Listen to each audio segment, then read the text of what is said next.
You out here this late for what? Windows down, parked in the dark, look pretty suspicious, don't you think? I'm on my way home, officer. Engines off, hands are right here. I'm not doing anything wrong. Yeah, then why you look so nervous, huh? Step out for me, come on. I'm not nervous. I'm just trying to get home. I'd appreciate you letting go Door's of my locked. jacket. What are you hiding? Body cam footage captures flashing lights just after 12:17 a.m. on April 14, 2019, along Joseph E. Boone Boulevard, NW, in Atlanta. A calm black driver, Caleb Johnson, a 46-year-old senior law enforcement commander, sits in his vehicle following instructions as a rookie officer escalates an encounter that did not require it. Questions turn into commands, assumptions replace procedure. By the time backup is requested, the power dynamic has already shifted, setting in motion a response that would end one career and quietly affirm another. Before we go any further, comment where in the world you are watching from, and make sure to subscribe because tomorrow's story is one you don't want to miss. The officer on scene is Evan Mercer, 24, fresh out of the academy and still within his first year on patrol. His approach is fast and rigid. He keeps his flashlight trained on the driver's hands longer than necessary, angles his body square to the door, and speaks before fully stopping. Mercer wants a clean stop, something he can justify later. He believes decisiveness looks like authority. He believes hesitation looks weak. "Engine off, keys on the dash," Mercer says. The driver complies without comment. Mercer doesn't acknowledge it. The man was Caleb Johnson. He's not new to traffic stops. He is a commander with more than 2 decades in law enforcement, known inside his department for internal discipline reviews and field training standards. He has supervised patrol units, written policy memos, and signed off on corrective actions. He understands how these encounters unfold when an officer decides early that the stop must justify itself. "Window all the way down." The window lowers. Mercer leans in slightly, scanning the interior, the back seat, the floorboard. His questions come clipped and stacked. "Why are you parked here this late? Who owns this vehicle? Where are you coming from?" Caleb Johnson answers each one plainly. He keeps his hands visible, resting on the steering wheel at 10 and 2. He doesn't ask why he was stopped. He doesn't challenge the tone. He waits for the next instruction. Mercer circles once, eyes on the tires, the plates, the trunk seam. He comes back sharper. "You got any weapons in the car?" "No, sir." "Anything illegal?" "No, sir." Mercer pauses, then asks again, slower, louder, as if repetition might change the answer. It doesn't. He keeps his voice neutral. "Am I being detained, officer?" Mercer doesn't answer the question. He asks for license and registration. Johnson provides both, moving deliberately before each motion. "I'm reaching for my wallet now," Johnson says.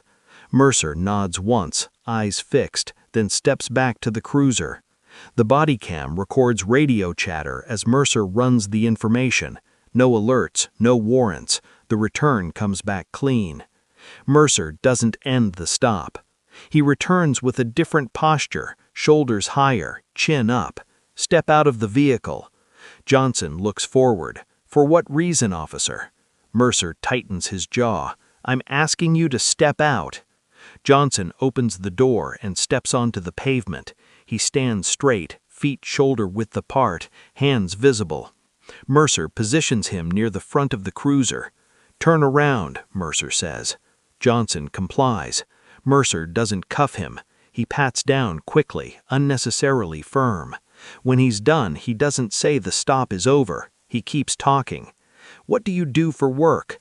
"I'm in law enforcement." "Where?" "I'm a commander with—" Mercer cuts him off. "I didn't ask for your rank." Johnson stops speaking. Mercer steps away and calls for backup. His radio tone is controlled, but the request is unnecessary given the circumstances. He frames it as officer safety. "Back up to my location." Johnson waits, eyes forward. Traffic passes intermittently. A bus rumbles by. The street stays quiet. Mercer fills the time with more questions, circling back to earlier answers, probing for inconsistencies that don't appear. Each time Johnson answers, Mercer reframes the question. Sure about that? That's not what I'm asking. Answer yes or no. Johnson stays measured. Yes, sir. No, sir. Minutes pass. The sound of another cruiser approaches. Mercer straightens again, glancing toward the street. Johnson notices the shift. He remains still. Headlights wash over the scene as the second unit pulls in behind Mercer's car. The backup officer steps out and pauses, taking in the positioning, the driver standing free, no cuffs, no citation in hand, no clear cause. The backup officer looks at Johnson first, then at Mercer. "What's the situation?" the backup officer asks. Mercer starts to answer. Johnson says nothing. The body cam records the moment before anything changes. The pause, the assessment, the recognition that follows. The backup officer pulls in behind Mercer's cruiser and steps out slowly. His name is Sergeant Daniel Kovacs, 41, a field supervisor with nearly 2 decades on patrol and night watch command experience. He doesn't rush. He's handled enough stops to know when something is off before a word is spoken. Kovacs pauses at the edge of the headlights, letting his eyes move without urgency. He notes the position of the vehicles, the lack of restraints, the absence of paperwork in Mercer's hands. He looks at Caleb Johnson again, this time longer. Johnson stands still, posture relaxed but formal, hands visible, eyes forward. "What's going on?" Kovacs asks. Mercer answers quickly. "Suspicious vehicle. Driver was uncooperative." Johnson turns his head slightly. "I've complied with every instruction." Mercer reacts immediately. "I didn't give you permission to speak." Kovacs raises a hand, subtle but firm. "It's fine. Let him talk." Johnson keeps his voice even. "I was parked. He asked me to step out. I did. There's been no explanation beyond that."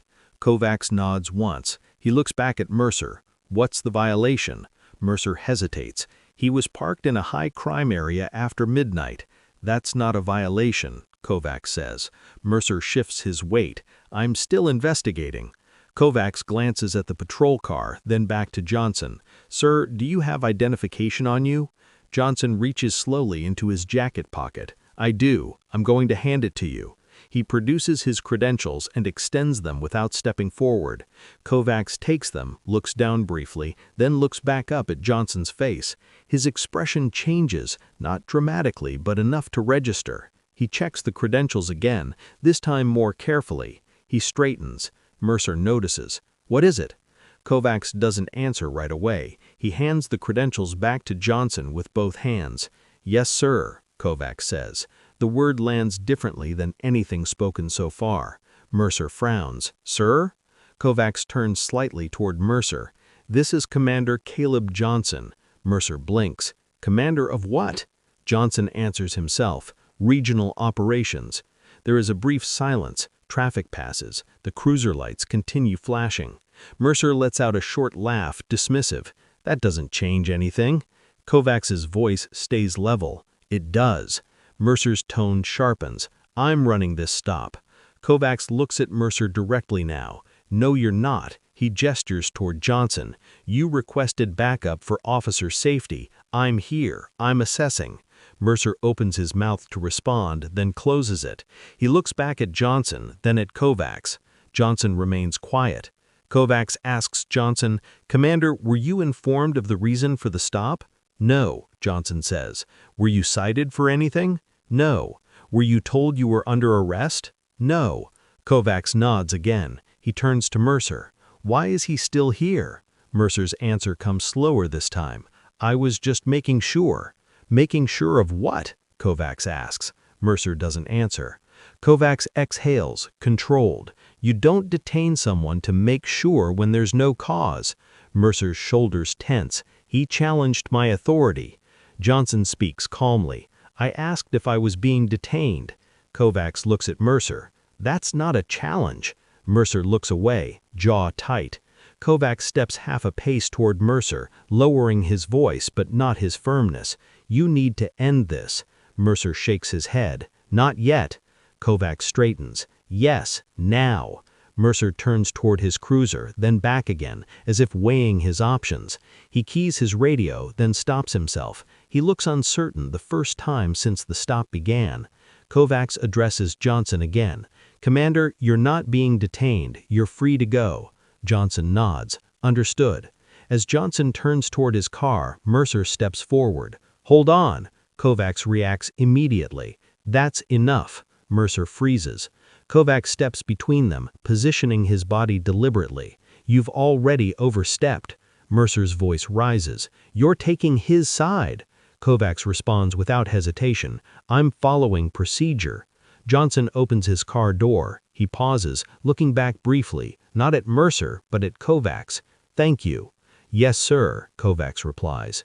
Johnson gets into his car and closes the door. The engine starts. He signals and pulls away smoothly, disappearing down Joseph E. Boone Boulevard. Kovacs watches until the car is out of sight. Then he turns fully toward Mercer.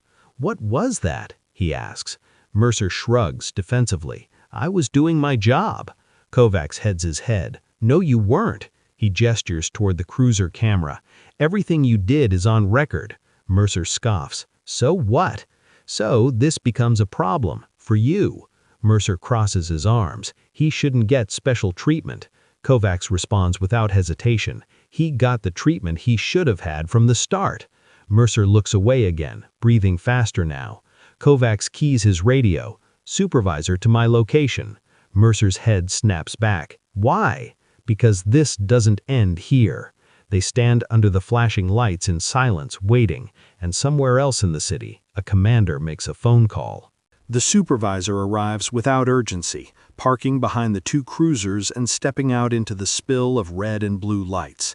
He doesn't speak immediately. He watches. He takes in Mercer's stance, Kovacs's position, the empty stretch of roadway where Johnson's car disappeared minutes earlier. "Who called it in?" the supervisor asks. Kovacs answers, "I did." Mercer shifts. "I had it under control." The supervisor looks at Mercer but doesn't respond. "What happened?" Kovacs keeps it brief and factual. He outlines the stop from the moment he arrived. No commentary, no tone, just sequence. When he finishes, the supervisor nods once. "Body cam running the entire time?" the supervisor asks. "Yes," Kovacs says. "Both units." The supervisor turns to Mercer. "At any point, did you reconsider the stop?" Mercer hesitates. "Suspicious activity." "That's not a violation," the supervisor says. Mercer opens his mouth, then closes it. He looks past the supervisor, jaw tight. The supervisor glances at Kovacs. "You recognized him?" "Yes, sir." The supervisor nods again. "I know the name." Mercer looks up sharply. "You do?" The supervisor finally faces him fully. "Yes, and that's not the point." He gestures toward the roadway. "Whether you knew who he was or not, the stop didn't meet threshold." Mercer exhales hard. "So what, I'm just supposed to let people sit wherever they want?"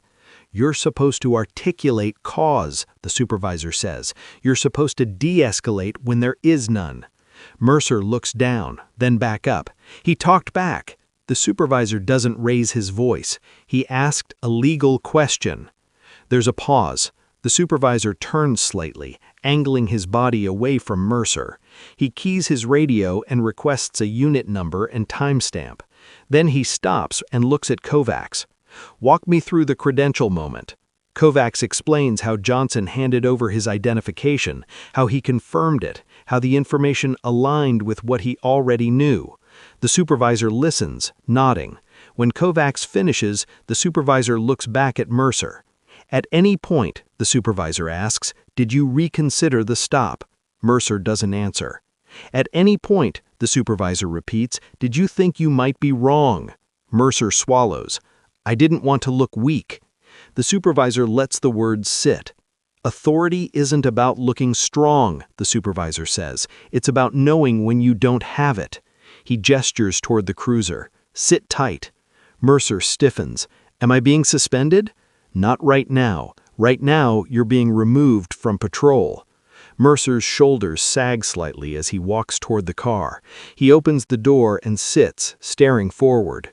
The supervisor turns to Kovacs. "I'll handle the paperwork. I'll need your report by end of shift." "Yes, sir," Kovacs says. The supervisor nods once more and steps back toward his vehicle.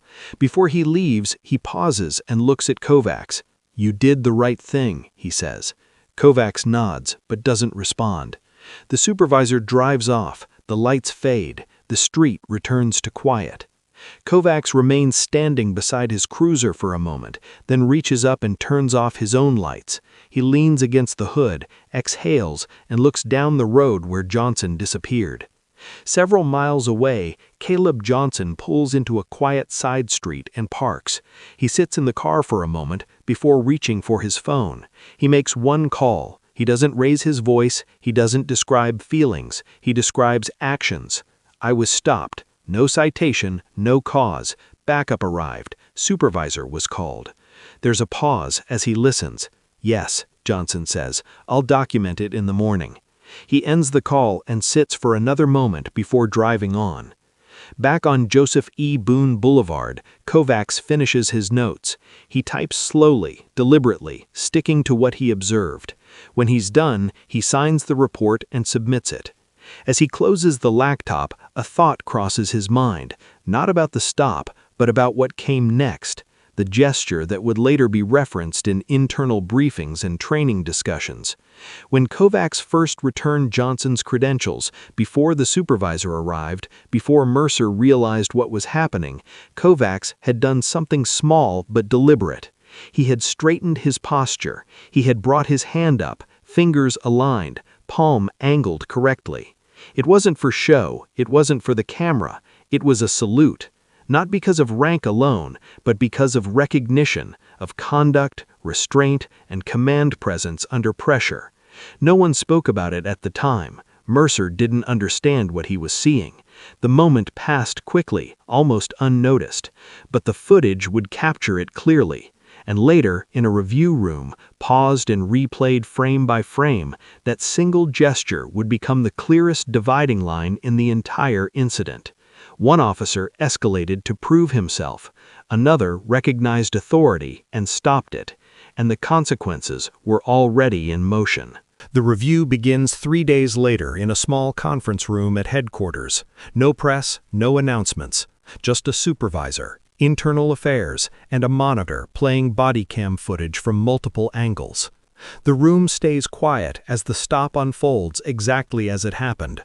No narration, no commentary, only timestamps and audio. The questions come after. Why was the stop initiated? What violation was articulated? Why was the driver removed from the vehicle? Why was backup requested? Mercer answers carefully at first. He refers to training. He references officer safety. When pressed, his explanations narrow. He repeats phrases already captured on camera. Each time the footage contradicts him, the room pauses, rewinds, and plays it again. At no point does the discussion focus on Caleb Johnson's rank. That detail is intentionally removed from the analysis. The reviewers focus on conduct, tone, escalation, decision points. They note the missed opportunities to end the stop.